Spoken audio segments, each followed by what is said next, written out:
Happy Wednesday. Happy Wednesday to you. I'm Chris. You're watching and or listening the Wiley Report. In case you wonder, what is the Wiley Report? I use the Wiley Report as a way to talk about information science, how ideas become values and beliefs. I talk about intersectionality. I just talk about life in general as it relates to positionality in academic streets or just all the jobs I've had in various fields. So it's a bit personal for me in many ways. It's also all the ideas, thoughts, and expressions are my own. They don't necessarily relate to a specific place, even though I may or may not be talking about a specific experience. I'm probably going to delete this video later. I probably am. Because that's the other thing in like sharing. Because it's like, should I? Would I post this? Do I post this? I think about this all the time. But I'm also, in addition to being an engineering research data services librarian, I'm an information science doctoral student. And so I think this podcast idea or videos, if you will, came out of questions that were left over, questions that I experienced or just experiences in general when being a student. So this semester, I'm taking two classes, intersectional pedagogies and race and digital studies. The interesting thing about intersectional pedagogies is the goal of the class is not a how-to for teaching, but a collective inquiry into the institutional and political conditions under which we teach. Basically, the relationship between pedagogy and theory, or better yet, how we might nurture liberatory thought and practices. Theory and practice, what it is that we say and what it is that we do would be the layman's terms of that. And it just made me think about in detail, like, what does liberation mean in academic space? What does creating nurture? What would that look like in an academic space? Positionality, I would say that as the engineering research data services librarian, most of my instructional experiences have been classes that were like one shot, where you were in there for, a particular period of time, an hour on this particular date. And I talked about science conversations. I talked about research data management, how you manage your research data.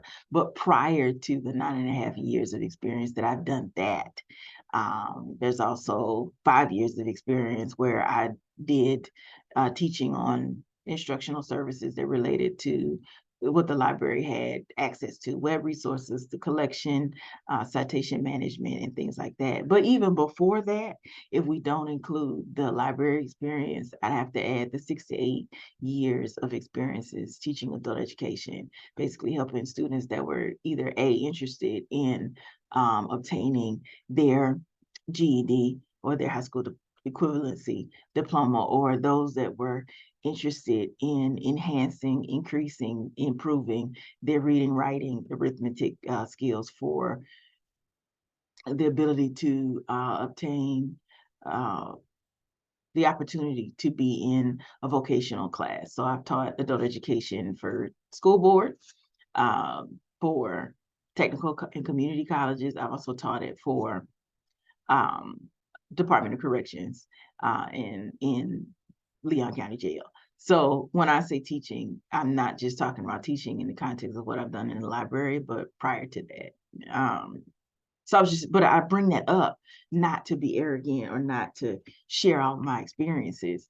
I bring it up because I was just thinking when we talked about what intersectional pedagogies would focus on, when my teacher did, I was just thinking about, okay, my experiences of students, my relationship as a teacher to students, and how the reality is I had not necessarily thought about liberation or nurture.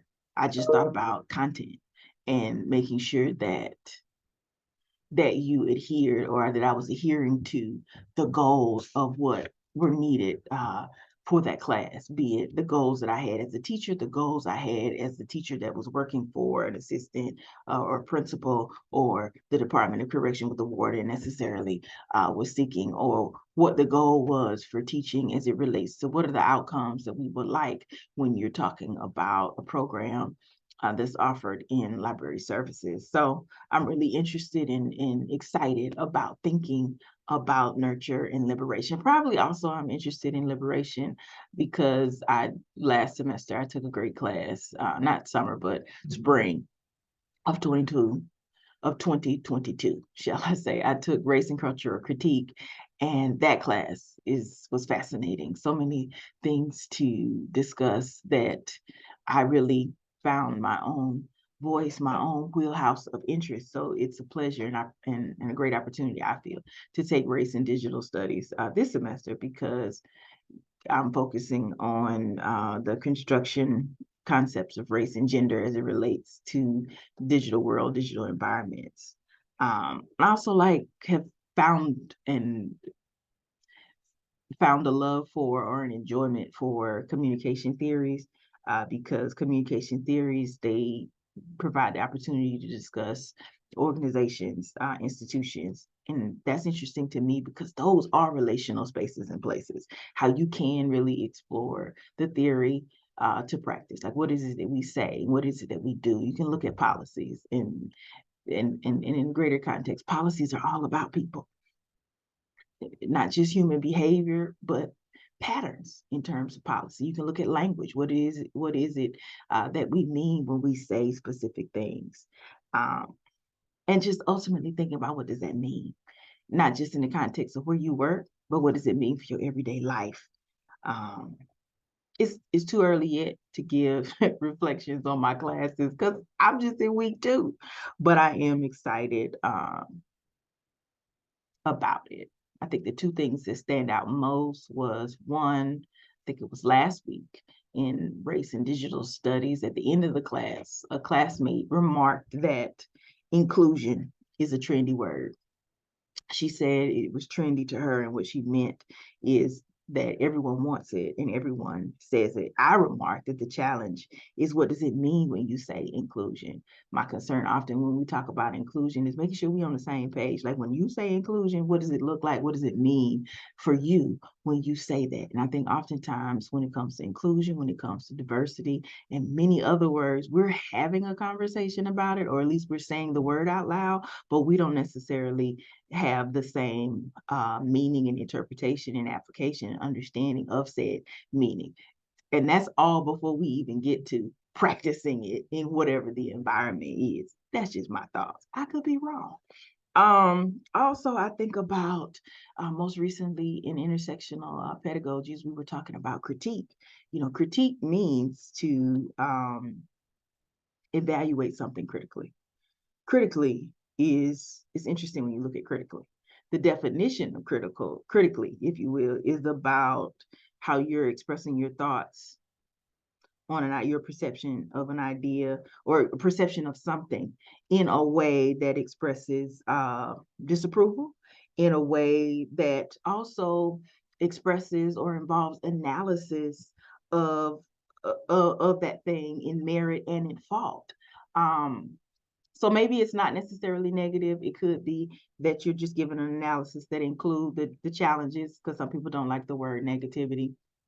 But it's also interesting because we were talking about in last week's, not last week, but this week's conversation, it was talking about evaluating, the academic experience. If you're in academia, whether that's a tenure track type position, or what it means to teach, what it means to be at a research institution. And it just made me think, what exactly is it that we mean when we say evaluation?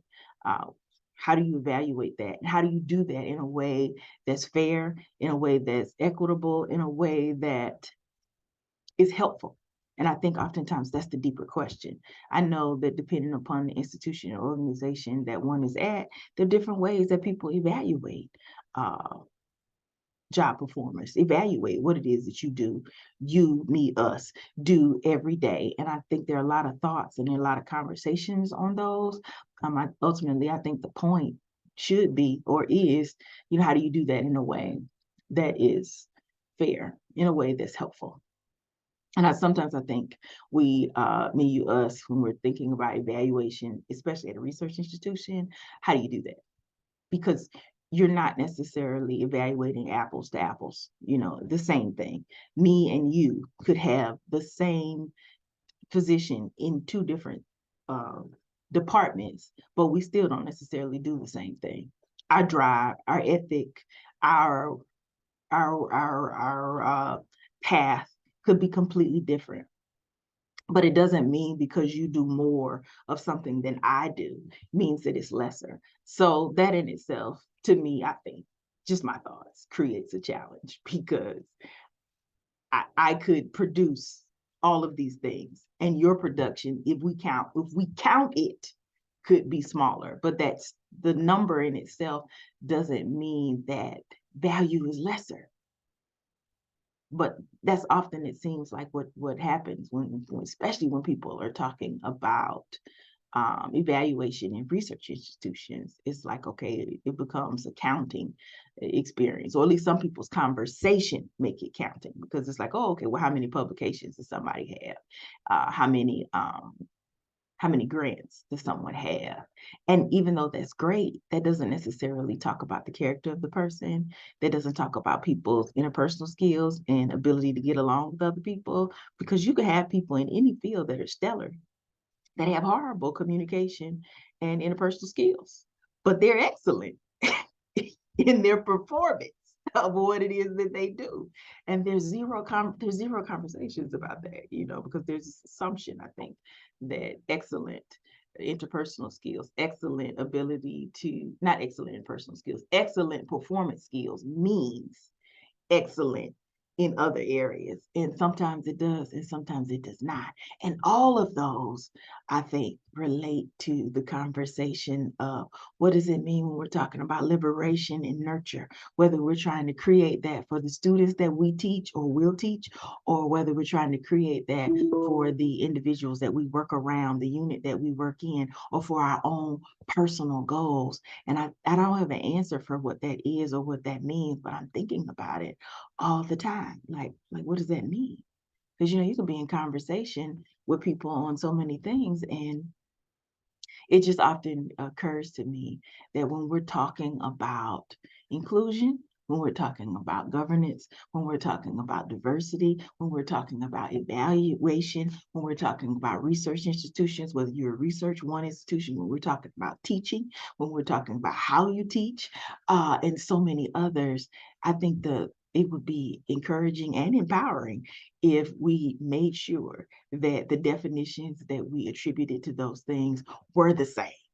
And at least have a conversation about, okay, well, if they are different, is there a place in another individual's interpretation, application, and understanding of that term where they meet?